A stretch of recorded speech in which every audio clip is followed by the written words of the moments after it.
If I may propose my own theory, horror comes in 3 stages: dread, horror, and To describe them as simply as possible, dread is when you're alone in the woods at night. You're not in any immediate danger, but you also don't feel safe. Establishing atmosphere and vulnerability is key here, but the threat should not be immediately apparent. Horror is when you hear something rustling in the bushes. Something bad may or may not be about to happen, but your instincts tell you to be ready to either run or fight. You realize there may be a threat, but you don't yet understand the true nature of it or how to respond to it. Terror is when a bear erupts from the bushes and charges right at you. The threat is clear and present. You don't have time to think. You either run, fight, or die, and there is no guarantee of making it out alive. In this example, it's important to understand that the bear in and of itself is not what's scary, and it won't be scary to an audience by itself because the audience knows it isn't real. It's the thought of being mauled to death by the bear that's scary, and the bear, like any effective horror movie monster, is merely a vehicle to deliver a scary concept.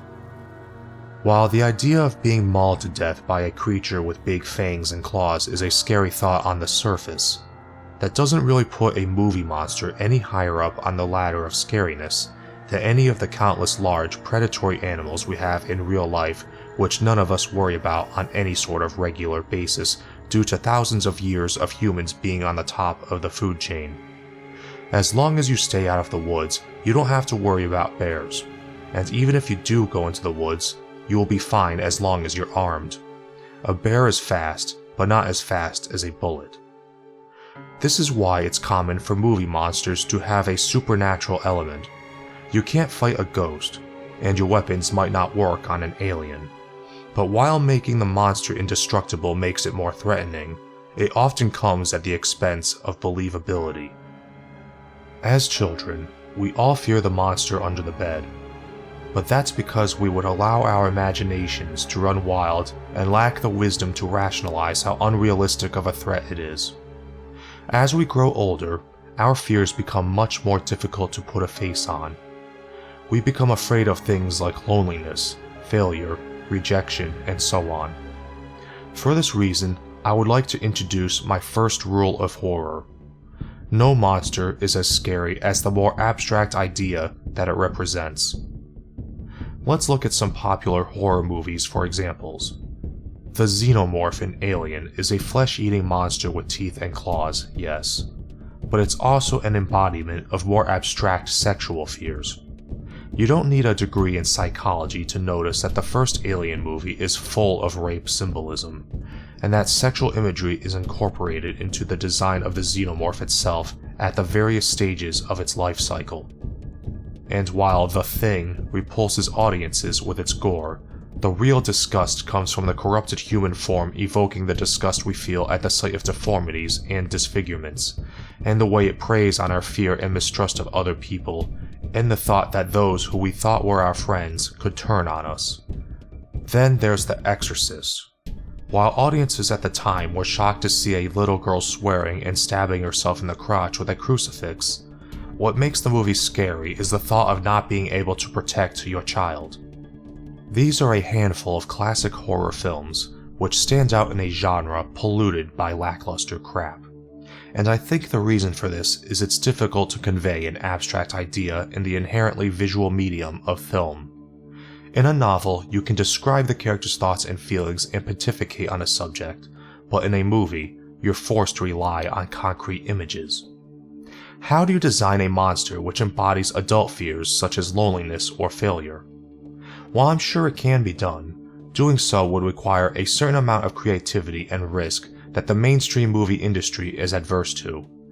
Why invest in a risky movie which might not actually work when you can make millions of dollars with a paint-by-numbers screenplay and a few scary faces that pop up and go boo? This is perhaps why there are so few film adaptations of the works of H.P. Lovecraft, despite him being, with the possible exception of Stephen King, the most well-known horror writer of the 20th century.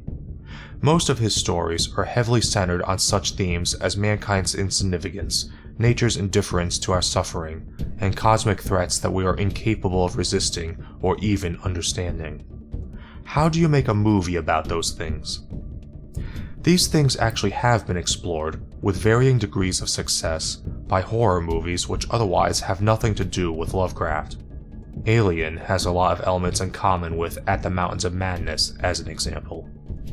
The difficulty in making a great horror film is the difficulty in trying to take an inherently terrifying abstract concept and figuring out how to represent it in a movie through creature and set design, cinematography and editing, sounds and visuals, and literal and symbolic subject matter.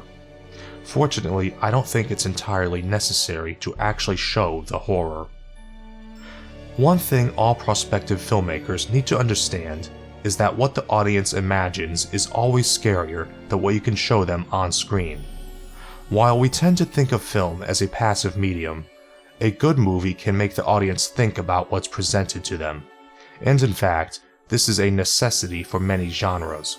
Horror is one of them. If you can encourage the audience to imagine something, you can horrify them far more viscerally than you could with a jump scare. When you actually see the horrifying subject in a movie, it's not as scary because, on some intellectual level, you always know it's fake. You naturally rationalize it and dismiss it, and a lot of the time, it just looks silly. Anything obvious is not scary. Ambiguity is scary. We fear the dark because we don't know what might be hiding in it. We fear the creepy guy on the subway who stares at us because he might be planning something. The unknown is scary to us because what we don't know can hurt us. It's scary to see a trail of blood leading down a dark alleyway because it makes you wonder where the blood came from, and it makes you imagine what could have made that trail, and whether or not that thing might still be nearby. It triggers that part of your brain which made you afraid of the monster under the bed when you were a kid. More importantly, horror needs a build-up.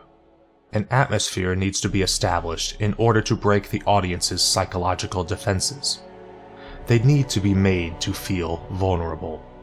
But perhaps even more importantly, they need to believe in the threat. The three examples I gave, the Xenomorph, the Thing, a demon that possesses a little girl, are all obviously not realistic, but they are believable within the context of the movies they appear in, and that's because these movies take the time to establish their setting and build up to the reveal of their monsters. You might notice that in The Exorcist, Regan doesn't immediately start spinning her head and levitating. At first, it just seems like she's experiencing a form of psychosis. The true nature of the threat isn't obvious.